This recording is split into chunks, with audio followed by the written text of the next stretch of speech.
Kenan Gürsoy, qui est professeur de philosophie à l'université de Galatasaray, et donc ambassadeur plénipotentiaire de Turquie au Vatican près le Saint-Siège. Il est né en 1950 à Ankara. En 1974, il obtient une maîtrise de philosophie à l'université de Paris 4. De 1997 à 1998, il est professeur à la faculté de communication auprès de l'université de Galatasaray. Depuis août 2000, il est doyen de la faculté des sciences et lettres à l'université de Galatasaray. Depuis donc septembre 2009, Kenan Gürsoy a été nommé ambassadeur plénipotentiaire de Turquie au Vatican, près le Saint-Siège. Pour ce qui est de sa bibliographie, qui est assez complète, je vous renvoie sur le site internet. Mais je peux vous dire qu'il a écrit évidemment plusieurs articles, des communications et entretiens sur la pensée existentialiste française, sur la philosophie de la morale et de la religion, notamment sur l'éthique interreligieuse. Il a également participé pendant 4 ans à des émissions hebdomadaires à la télévision sur des conversations théologiques et philosophiques. Donc je vais lui céder la parole pendant une 50aine de minutes, et puis après quoi vous pourrez lui poser des questions. Merci beaucoup.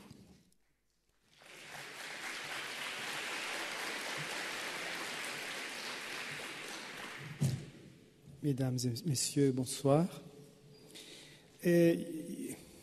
Sur la liste, ma conférence a été annoncée comme les islams de Turquie. Et après, on a fait un petit changement. C'était l'islam et le pluralisme religieux en Turquie. Et ce soir, je crois que je me limiterai plutôt à une certaine considération philosophique provenant d'une des traditions islamiques surtout fréquentes dans notre pays, c'est le soufisme. Comment, à partir du soufisme, nous pouvons avoir une conscience éthique, et comme nous avions pris autrefois, pour la reconsidération, justement, le pluralisme dans le sens de la religion. Hier, j'étais donc à la conférence de notre ami Nilüfer Gölé, et j'étais vraiment très heureux de voir l'audience qui s'intéresse énormément à ces conférences. Donc je vous remercie, vous les organisateurs, pour l'organisation de ces conférences en France. On sent tellement le besoin que la Turquie doit être encore connue d'une meilleure façon. Mais il est étonnant aussi à voir combien nous sommes méconnus et ignorés, nous les Turcs, notre culture turque, notre islam en Turquie. Pourquoi ? Parce que, semble-t-il qu'il y a une crainte, même une peur que les Turcs se trouvent devant les portes de la communauté européenne. Et certainement les Français ont beaucoup de raisons pour interroger cet enjeu de la Turquie dans cette aventure de l'Europe.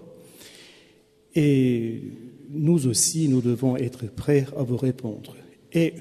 Mais tous ces converses nous aident quand même à prendre de nouveau une certaine conscience de nous-mêmes. Hier, j'ai parlé avec les étudiants turcs, les jeunes turcs, les plus jeunes turcs se trouvant en France, à Paris, parmi vous. Ils étaient tellement contents de cette organisation des conférences, car ils prenaient conscience de ce qu'ils étaient en train d'être pensés ici et ce qu'eux-mêmes, comment ils devaient comporter, comment ils devaient se faire des idées justement à la fois de l'intelligentsia française, de la France, et à la fois comment aussi se présenter devant l'Europe. Certes, nous ne sommes pas définis en tant qu'identité, les Turcs, sur une géographie avec une histoire très précise, parce que nous avons traversé ce long trajet depuis l'Asie centrale jusqu'à l'Europe, jusqu'aux pays balkaniques, jusqu'à devant Vienne, justement. Et certes, nous avons traversé différents peuples dans cette aventure, différentes religions. Nous avons été voisins des différentes cultures, comme la culture persane, la civilisation persane, arabe, en contact avec de nombreuses cultures de l'Occident aussi, mais nous sommes toujours orientés vers l'Europe et c'était l'itinéraire principal de notre aventure historique. Permettez-moi quand même de dire que nous avons conçu notre identité non pas comme une nature ou comme une culture précise, mais comme quelque chose à construire parce que nous avons traversé justement des siècles, des steppes jusqu'aux pays balkaniques. Nous avons formé un peuple culturellement en devenir, si on peut dire, et cet itinéraire culturel vers le meilleur n'a pas dérangé notre être. Donc, c'est plutôt en devenir que nous devons être définis devant l'histoire.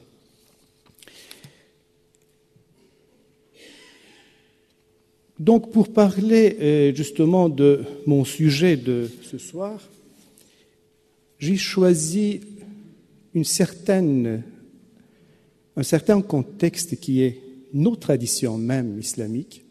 Et parmi ces traditions, j'ai choisi le soufisme, qui était si présente dans l'histoire et peut-être même encore présent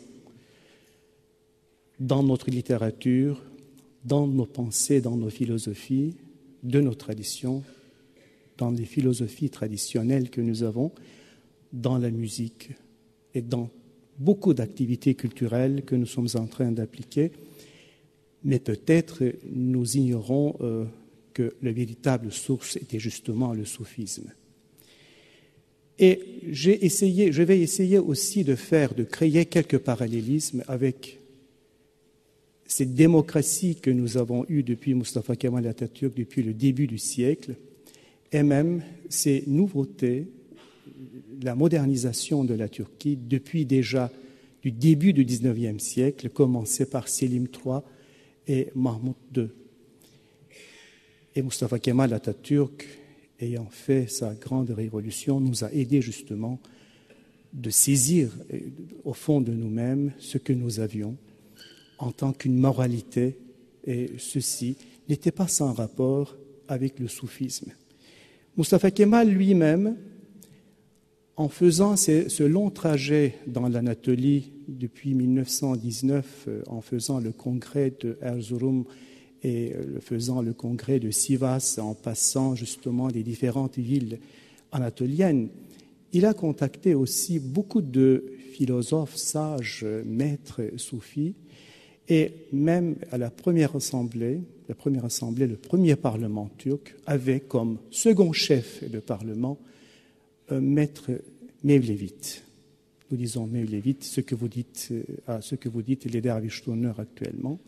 Et il était vraiment avec lui, d'accord dans ses révolutions, dans son esprit, et il a contribué justement énormément à sa façon d'être, à ses révolutions.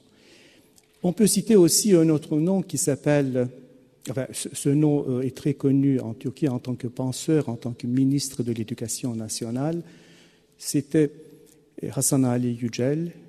Il avait été éduqué aussi quand il était tout jeune dans un couvent mevlévite qui était à l'époque justement ouvert.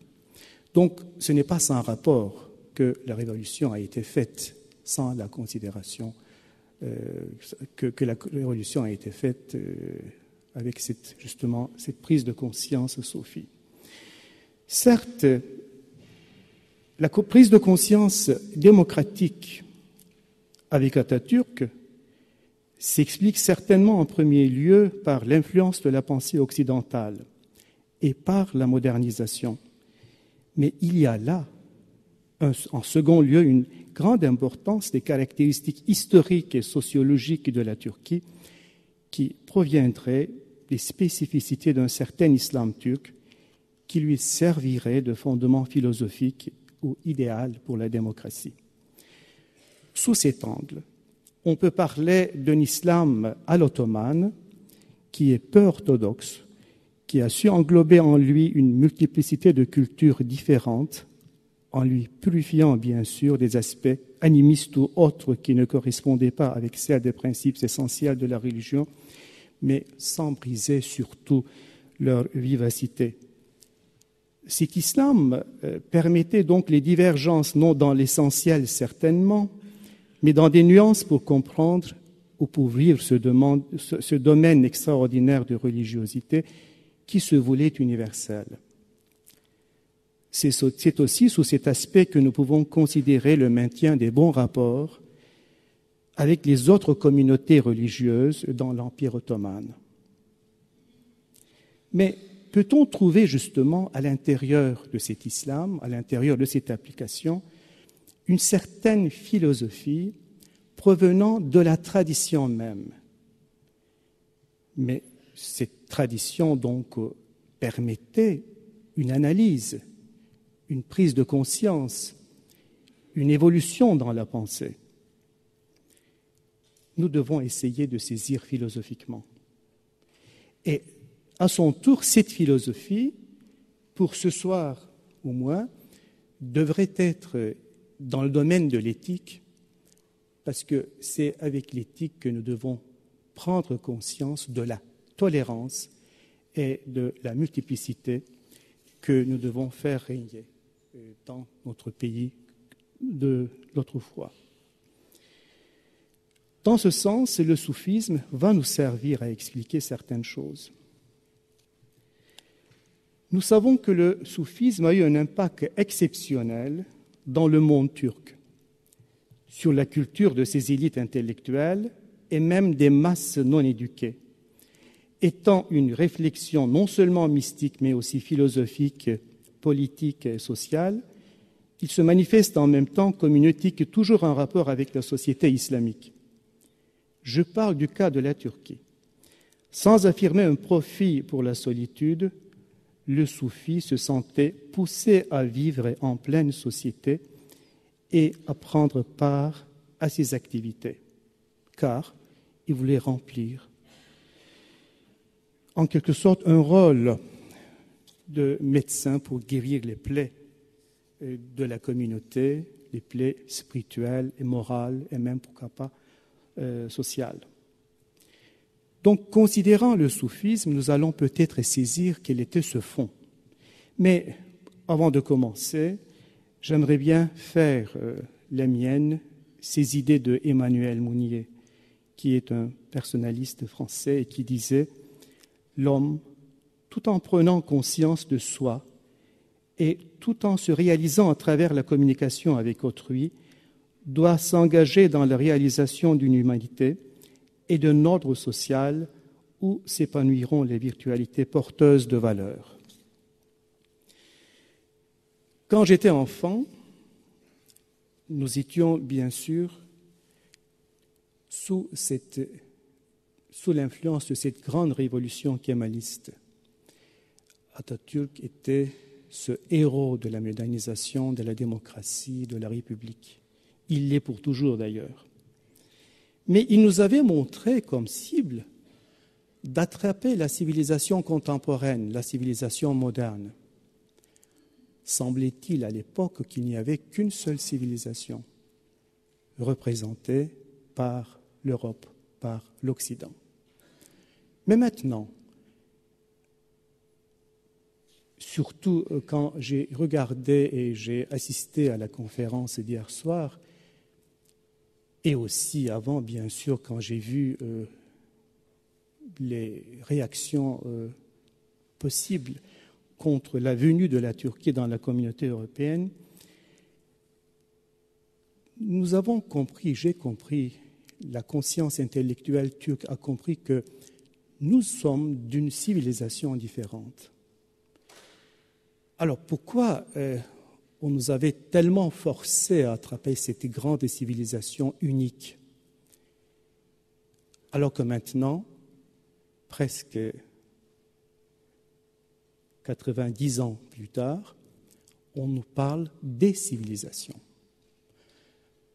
Et cela nous pousse bien sûr à repenser à prendre conscience, à reprendre conscience de nous-mêmes en tant qu'une civilisation. Et la notion de la civilisation est intégrée maintenant dans notre pensée, parce que nous avons vu la réaction des Européennes qui nous prenaient pour des gens autres, pour des gens d'une autre civilisation. Je ne sais pas s'il s'agit là d'une contradiction ou d'une synthèse à faire. Devons parler d'abord des civilisations pour attraper la civilisation, mais si la seconde est vraie, nous devons faire des efforts, vous et nous, pour en faire une synthèse. Et pour cela, nous sommes bien obligés de faire des rencontres entre les deux civilisations telles que vous êtes et telles que nous sommes. Donc, nous sommes des gens de dialogue. Nous devons être des gens de dialogue. C'est la raison pour laquelle j'ai choisi justement ce thème de la tolérance. Comment verrait-on,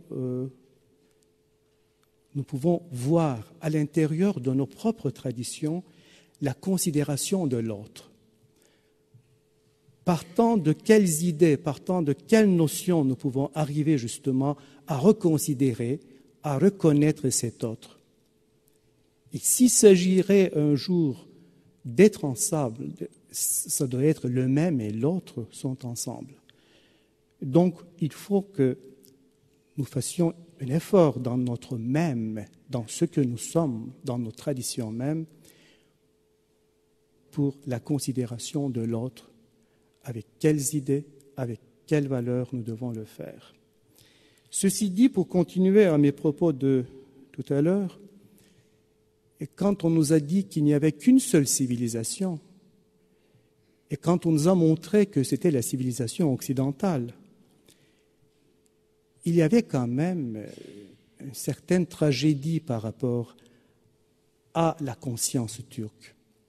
Parce que nous prenions conscience de nous-mêmes à partir de l'Occident, alors que nous étions l'autre de l'Occident, l'autre de l'Europe. Donc, par conséquent, nous étions l'autre du même sans être le même. Non, nous ne pouvons pas être réduits au même de l'autre. Il faut que les deux à la fois se retrouvent dans un même concept, dans une même entité, dans un même devenir, le même et l'autre devraient être ensemble.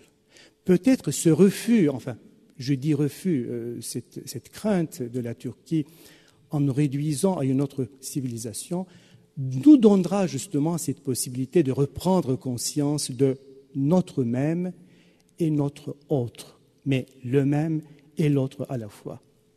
Il s'agit certainement d'un commentaire de la tolérance. Une conscience éthique au sein même d'une tradition religieuse telle que l'islam. Il doit donc opérer à l'intérieur d'une même foi, mais s'ouvrant vers l'autre dans une perspective qui pose, comme dirait M. Ricoeur, soi-même comme un autre, ou retrouvant autrui au sein même de son propre soi, autrement dit, se considérant dans son sens universel. Il faut alors découvrir dans le cadre de sa propre religion, de notre propre religion qui est l'islam, le véritable message éthique que cette tradition nous enseigne. Mais ceci n'est possible, puisque nous sommes à l'intérieur d'une religion, n'est possible à son tour que par la conscience de l'expérience religieuse à laquelle cette religion nous invite. Si nous nous proposons de découvrir le fondement éthique de notre croyance, c'est donc à la philosophie de le révéler. Cette dernière va nous permettre aussi une ampleur générale de notre point de vue qui suppose à son tour un contact avec l'autre. Bien sûr, quand il s'agit d'une religion, il y a un danger, un risque, car une religion risque de nous interdire tout contact avec d'autres religions. et toute compréhension des autres expériences religieuses. N'est-il pas là une première raison qu'une croyance devienne une idéologie, contribuant à créer des conflits? D'où la politisation de la religion qui considère la prophétie, concept si cher pour l'islam, comme une entreprise de domination. Pour faire face à ce malentendu qui a causé tant de malheurs, la prise de conscience éthique nous permettra donc de saisir notre propre expérience religieuse dans ce qui est à l'échelle universelle, dans son contexte universel, et dans une compréhension mutuelle avec les expériences des autres. Cela va nous amener à un approfondissement de nous-mêmes d'ailleurs. Il s'agit d'une nécessité presque existentielle qu'insiste toute expérience éthique dans son essence et dans sa totalité, puisque ces dernières supposent que l'autre existe. Inutile de dire aujourd'hui que le prochain auquel nous devons reconnaissance et amour ne pourrait plus être considéré dans les limites d'une même communauté religieuse unitaire. C'est là une des épreuves cruciales de la conscience éthico-religieuse de notre siècle. Or, cette conscience éthique qui vise une telle compréhension universelle en matière de religion n'est rien d'autre donc que l'acceptation de l'existence d'autres expériences religieuses tout en dépendant des traditions religieuses différentes. Donc l'universalisation devient ici la tolérance envers les autres. Bon, c'est ma question principale qui va se poser maintenant. Y a-t-il donc une possibilité dans l'islam pour telle vision qui nous amènerait à la tolérance d'abord et au contact après pour être avec les autres religions? Peut-on admettre donc une différence, l'admission de la différence au sein même de l'islam? Pour cela, je dois faire recours justement à quelques versets coraniques, si vous me permettez, si vous ne dites pas que je suis un propagandiste. Et, par exemple, le verset coranique, sourate 5 et 105, sourate 5 et verset 105, qui nous dit « Oh, vous qui croyez, vous êtes responsable de vous-même. Celui qui est égaré ne vous nuira pas si vous êtes bien dirigé. » Donc, il s'agit de la personnalité de la personne, de cette personne qui croit. Un autre verset coranique, 17-15, qui nous dit « Nul ne porte le fardeau de l'autre. » Alors, un autre verset, 256, « Pas de contrainte en religion. » On ne peut donc forcer les autres à croire, à enlever le droit à la différence religieuse. Pourtant, vous allez me dire, et je dirais aussi, le critère fondamental de l'islam est l'unité. On peut dire que l'islam est la religion de l'unité, de tawhid, si je dis en turc et en arabe, bien sûr, car elle se soucie d'une harmonie spirituelle et culturelle. Mais cette unité ne doit enlever nullement la multiplicité qui lui est sous-jacente. Ne doit, si ce fut, c'est donc l'histoire. Car il s'agit d'une unité qui trouve son essence dans l'être même d'une transcendance qui est Dieu. Celle-ci devant englober dans son idée même le même et l'autre. C'est de là qu'on part. Nous devons affirmer donc que cette notion de l'unité s'impose ici, non pas pour refuser la multiplicité, mais pour la dépasser vers sa réalité même. Le dépassement s'effectuant en vue d'un principe plus universel et d'une vérité beaucoup plus essentielle. Je parle en théologue.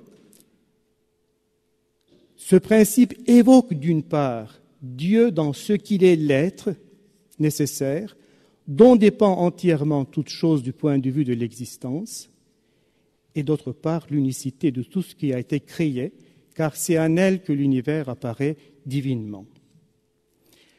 L'harmonie fondée sur la doctrine de l'unité de l'islam sont très flagrantes, surtout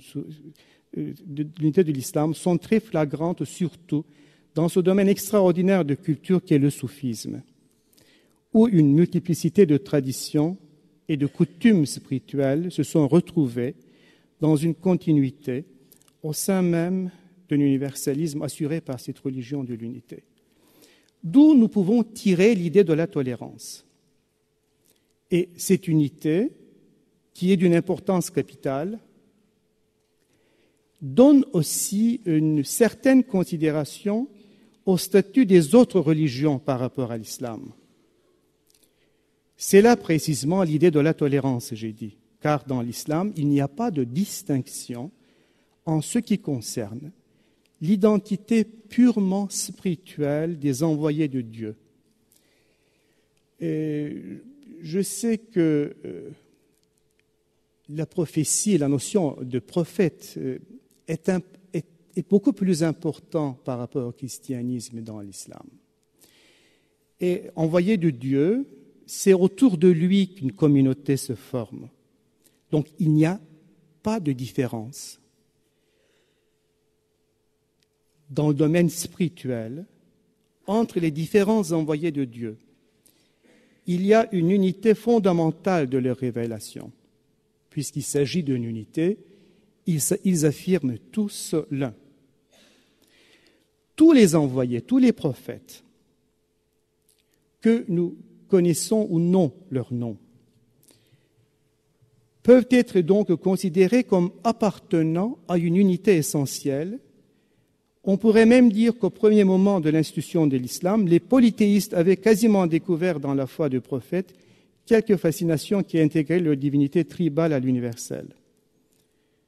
Mais le Coran insiste surtout, pas uniquement, mais il insiste surtout, l'authenticité des prophètes et de la Bible avec une volonté de retrouver la foi primordiale qui était celle d'Abraham. D'où le terme dans l'islam, des gens du livre.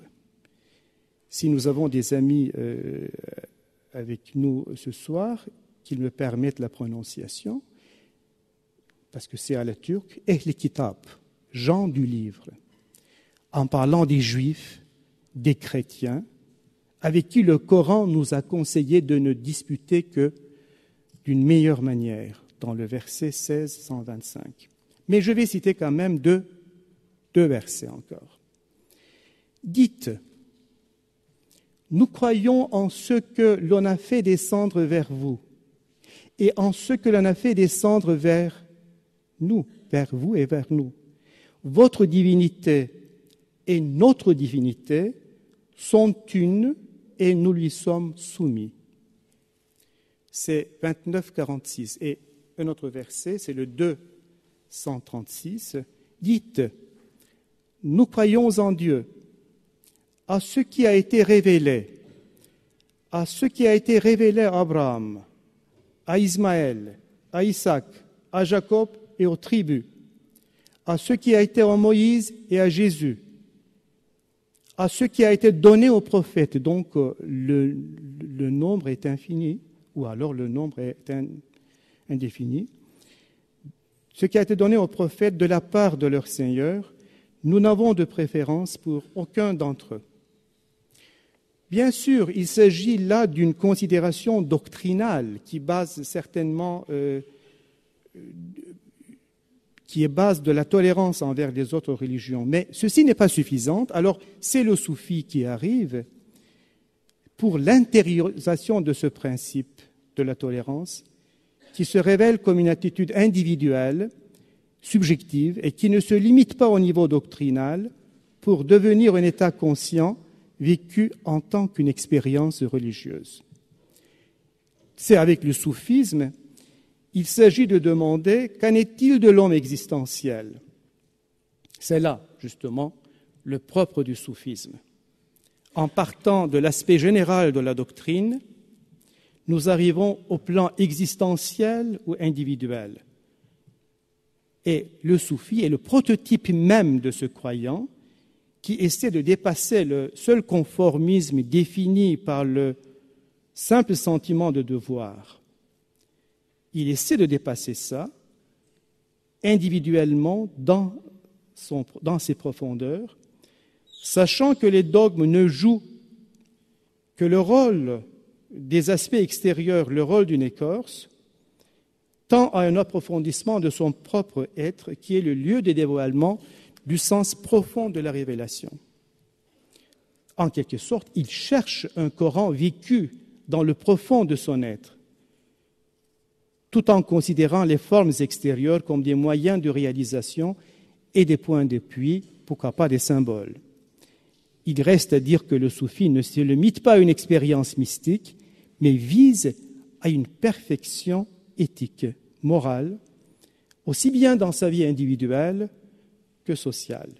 Et il aspire aussi, éthiquement parlant et existentiellement parlant, à réaliser l'homme parfait au fond de lui-même, dans son être, pour devenir l'homme universel. Je sais qu'il y a des ambiguïtés sur le mot universalité. Ce n'est pas dans le sens kantien du terme que je parle. Quand je dis universel, c'est la multiplicité, englobant l'universalité, englobant la multiplicité. Donc, il s'agit ici, au fond de lui-même, d'une communication avec d'autres, une rencontre avec l'autre. Il n'y aura pas de dignité possible sans la rencontre intersubjective avec les fidèles appartenant à des religions différentes. Peut-être s'agirait-il d'une rencontre non plus entre les religions, mais des croyants et les religieux. C'est la raison pour laquelle l'affirmation d'un principe de l'unité pour le soufi n'est pas celle du sens commun,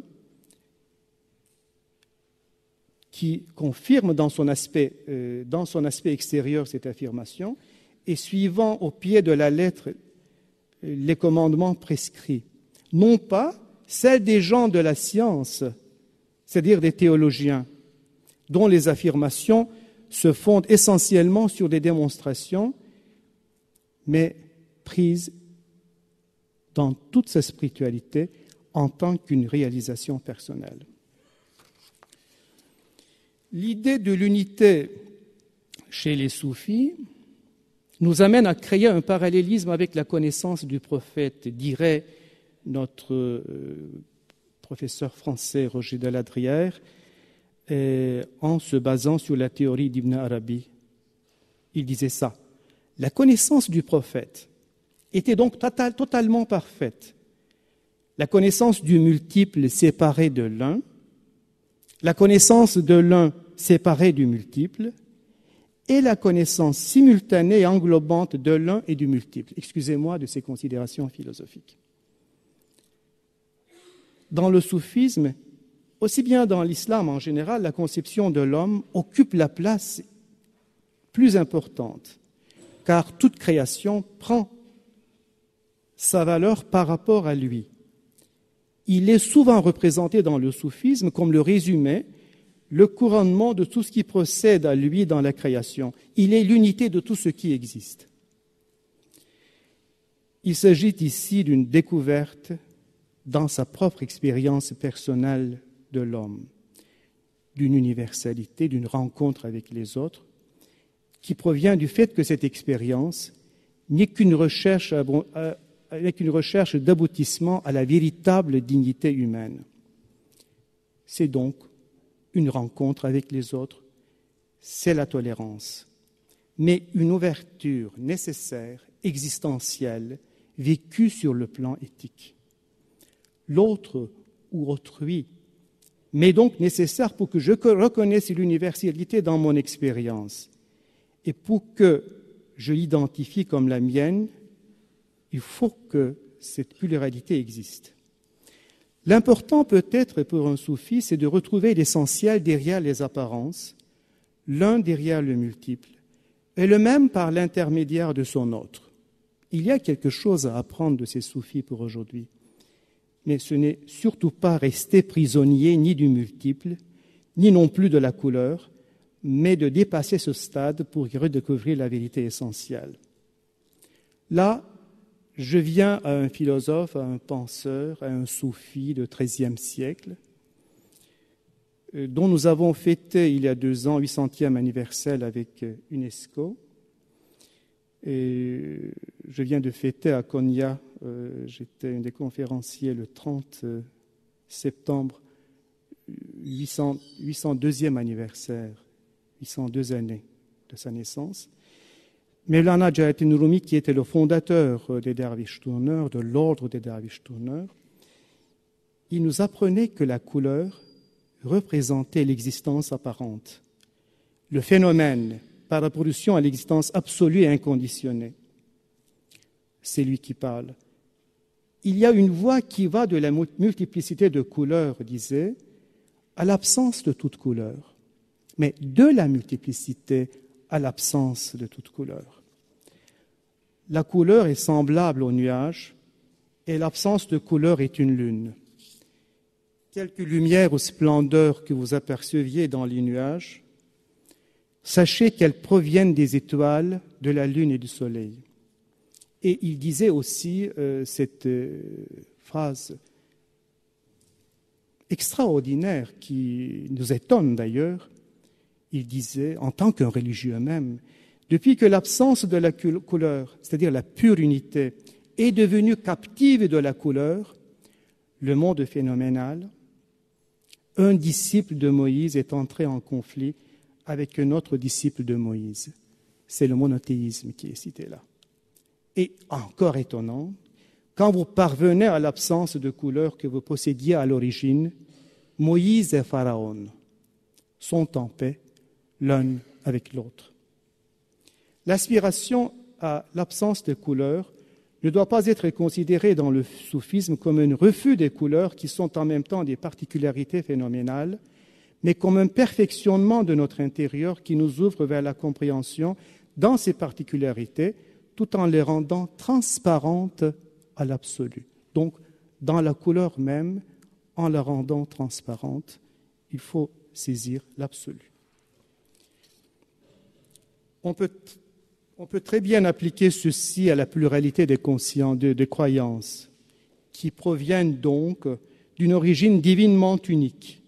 Comme toute créature est la manifestation de Dieu, et Dieu lui-même est l'essence de la créature, il faut considérer les créatures comme les reflets des attributs divins. C'est là, chez les soufis, une autre base à la tolérance pour les autres religions. Car, d'une part, qu'il y ait une diversité apparente, il y a une unité dans leur origine, et d'autre part, quoi qu'ils adorent, les hommes ne peuvent adorer que Dieu, puisque celui-ci est la source des manifestations de toutes les créatures. Chaque religion, d'après eux, contient une part de vérité, d'où l'attitude envers les minorités religieuses en tant que reconnaissance et compréhension de leur culte et l'aide fraternelle qu'ils sont souvent apportés, se sont apportés, et même l'explication de certaines transmissions interculturelles. Je me réfère au Coran, qui nous disait « Nous avons donné à chacun d'entre eux une règle et une loi. Si Dieu l'avait voulu, il aurait fait de vous une seule communauté. Mais il a voulu vous éprouver par le don qu'il vous a fait. Cherchez à vous surpasser les uns des autres dans des bonnes actions. Votre tour à tous se fera vers Dieu. Il vous éclairera alors au sujet de vos différends. » Il s'agit là peut-être de la nécessité de la différence. L'important, c'est de saisir la lumière de cette unicité harmonieuse d'après les soufis. Je voudrais citer les paroles d'un soufi turc du XXe siècle qui est mort en 1905, qui disait à un de ses disciples: « Pourquoi tu es si touché? Qui est un chrétien? Le considères-tu comme autre que toi-même? Dieu n'est pas seulement le Seigneur des musulmans, mais de l'ensemble de l'univers. Toi, tu dois avoir la foi en Jésus et en Moïse. Sinon, tu ne peux pas être considéré comme un musulman.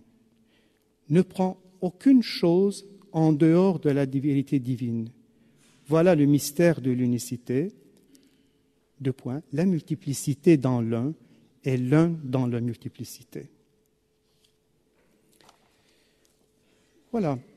Étant des intellectuels musulmans, turcs, il nous reste encore aujourd'hui de nous rappeler de ce motif humaniste si important de notre propre culture et de nous en servir peut-être pour résoudre tant de problèmes causés par le fanatisme intolérant d'une part, mais l'uniformisation détruisante de l'autre.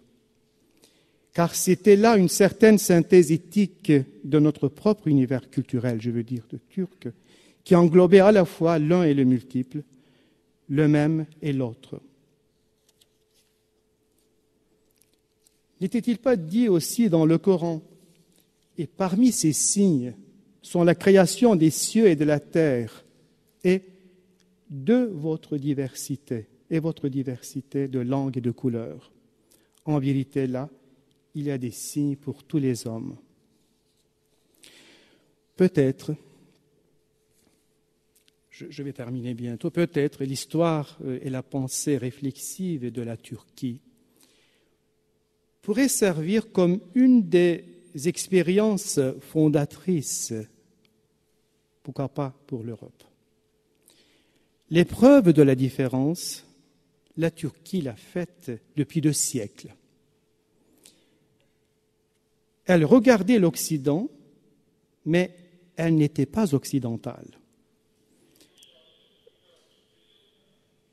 À la fin du XVIIIe siècle, l'Empire ottoman a subi des défaites, a compris qu'il avait des faiblesses, que les réformes étaient nécessaires dans ses institutions et dans sa façon de vivre. Ces réformes ont représenté un bouleversement dans la conscience. Depuis le XIXe siècle, la Turquie vit une déchirure entre l'Occident et l'Orient. C'est une crise pour nous, c'est une crise dans la conscience.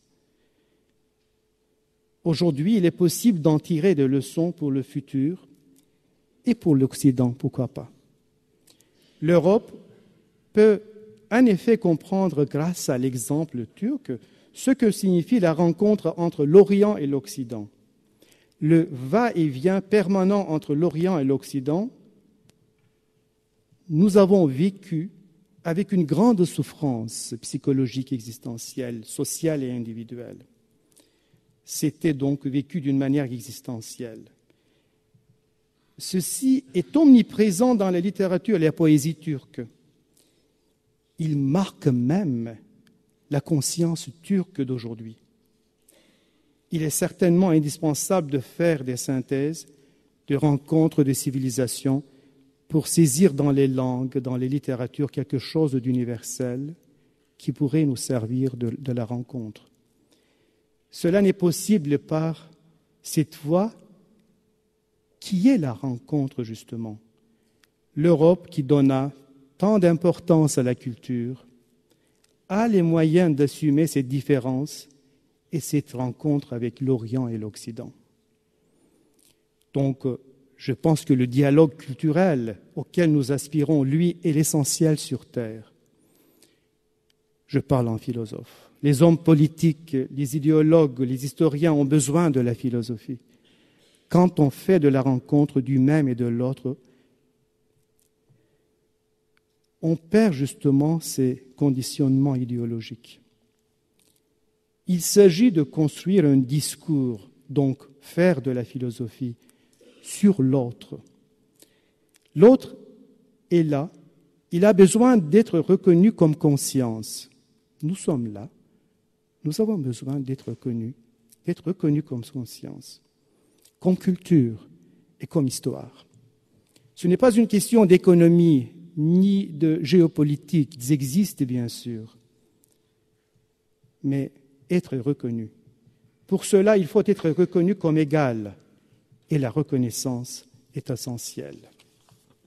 Pour terminer, il faut dire d'autre part que la laïcité met elle aussi en jeu le problème du même et de l'autre, du stable et du variable au niveau de l'individu. L'État et la religion sont des choses différentes et la Turquie doit rester absolument laïque. Mais cela ne doit pas empêcher les Turcs de se saisir comme musulmans s'ils se considèrent ainsi. Certes, la Turquie a besoin d'une expérience telle que celle de la France du début de 1900. La séparation de l'Église et de l'État, de la religion et de l'État, doit se faire correctement en Turquie aussi. C'est là avec précaution, c'est-à-dire avec précaution il faut le faire, car à force d'être trop éloigné de la religion, l'État, qui fut le cas pour la Turquie, risque de devenir une nouvelle religion, d'être tenté par l'autoritarisme et le totalitarisme.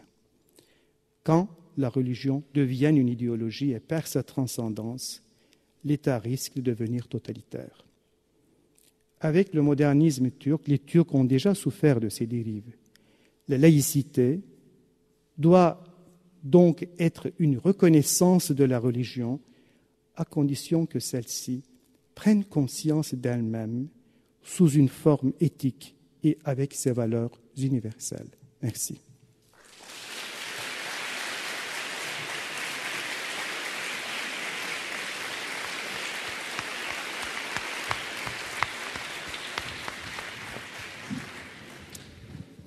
Merci beaucoup. Nous allons passer aux questions. Alors, je vous demanderai de bien lever la main. Voilà. Pour qu'on vous voit. À gauche, mademoiselle. Bonsoir monsieur, j'aurais voulu savoir s'il existait une interaction. Est-ce que vous pouvez vous lever s'il vous plaît pour qu'on vous voit ? Merci. Bonsoir monsieur, j'aurais voulu savoir s'il y avait une interaction entre le soufisme et l'alévisme. Merci. Et même, je vais aller plus loin, l'alévisme aussi, justement, est cette partie de notre religion où le soufisme est plus flagrant par rapport aux autres.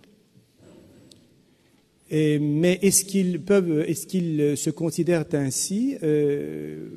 Ça, c'est une autre question. Mais l'alévisme, je pense qu'il faut bien l'étudier dans le contexte même du soufisme, dans l'histoire du soufisme. Sans le réduisant à être un tariqa, il est très influencé par le soufisme. D'ailleurs, le bektachisme, qui est une tariqa, qui est une tradition alévite, le montre suffisamment bien. Alors, une question sur la gauche, droite, pardon. Monsieur. Merci.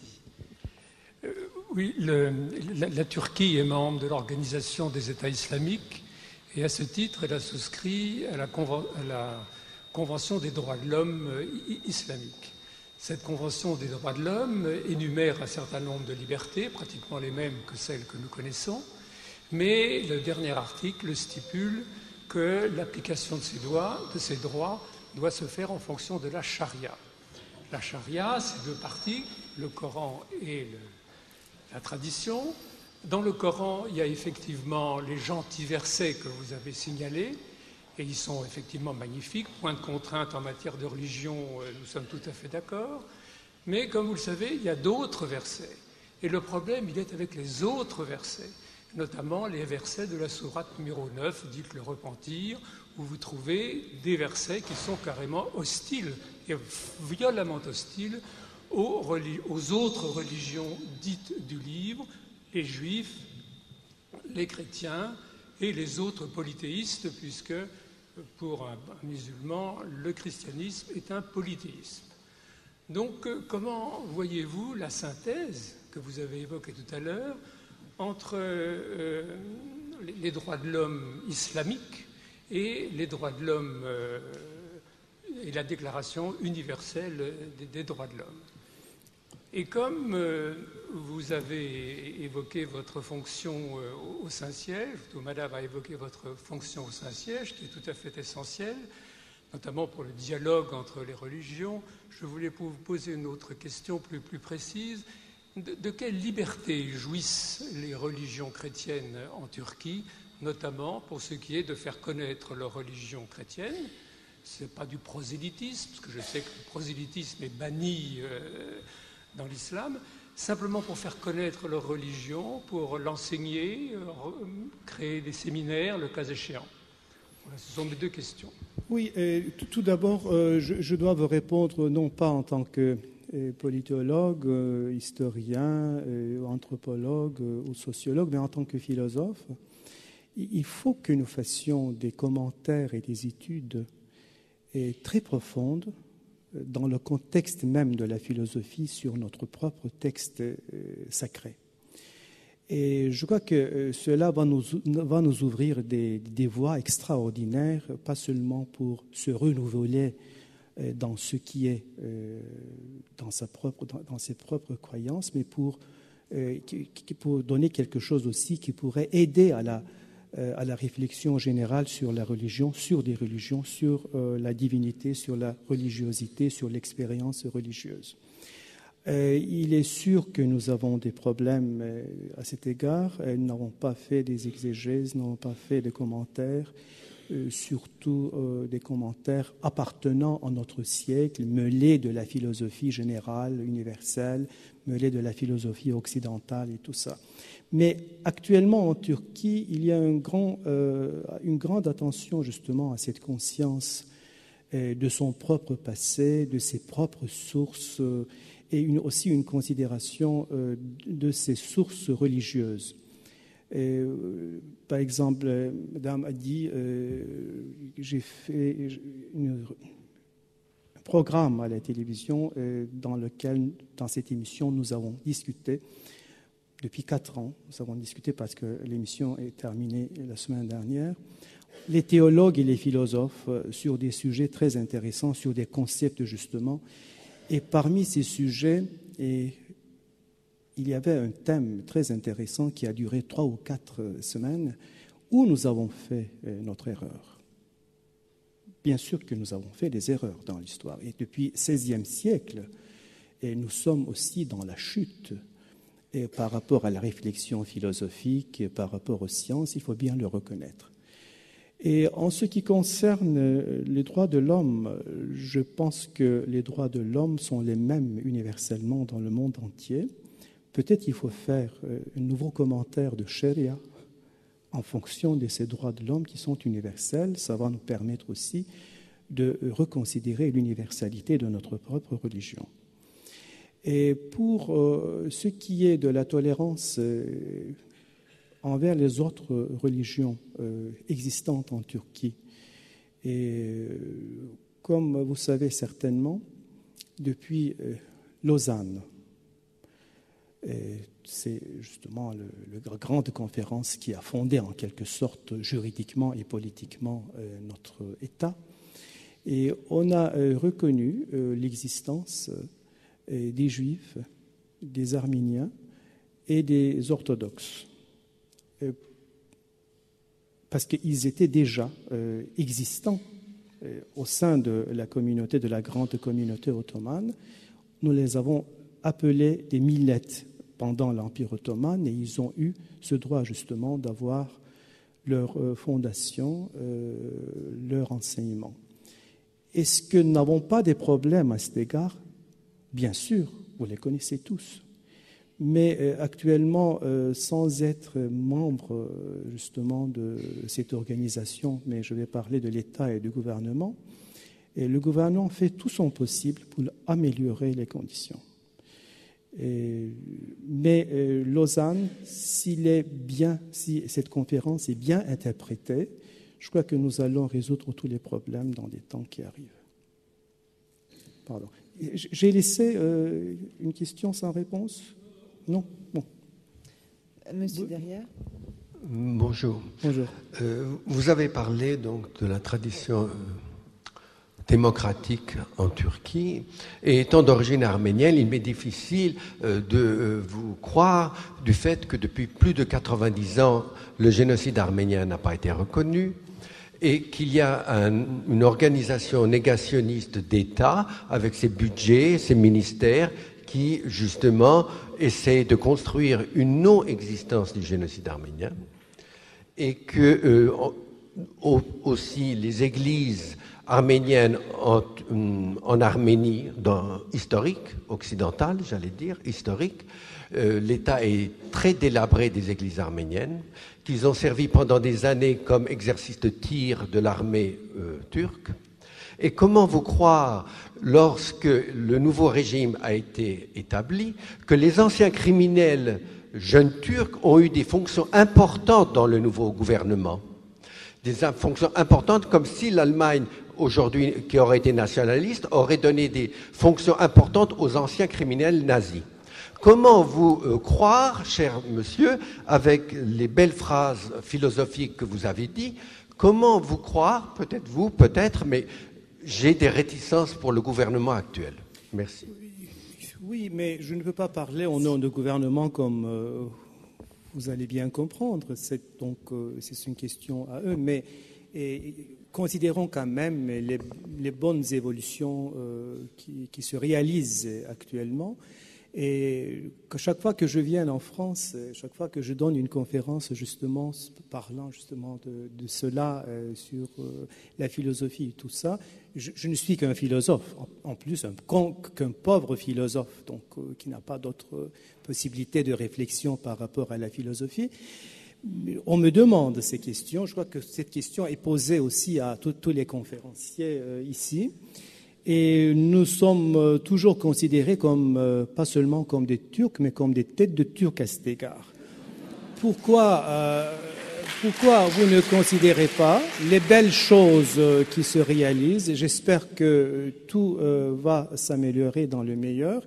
Et aussi, j'aimerais que cette conscience que nous avons, que nous aurons, que vous avez pour les Arméniennes, vous aurez aussi pour les Turcs dans l'histoire.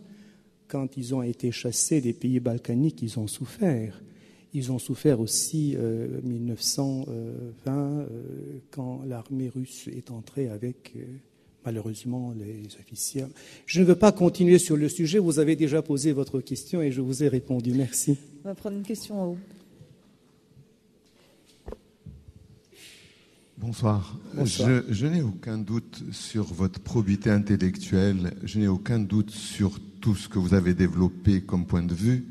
Vous vous démarquez du système politique actuel turc, mais quand même, vous connaissez et vous êtes sûr, autant que moi, l'importance des médias au jour d'aujourd'hui, la télévision, l'Internet, et son impact sur les populations.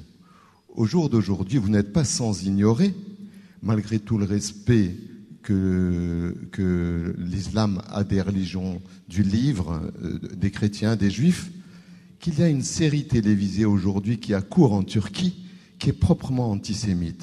Je n'ai aucun doute sur le fait que, de ce que vous pensez à vous. Vous voyez, je ne vous connais pas, mais je n'ai aucun doute là-dessus.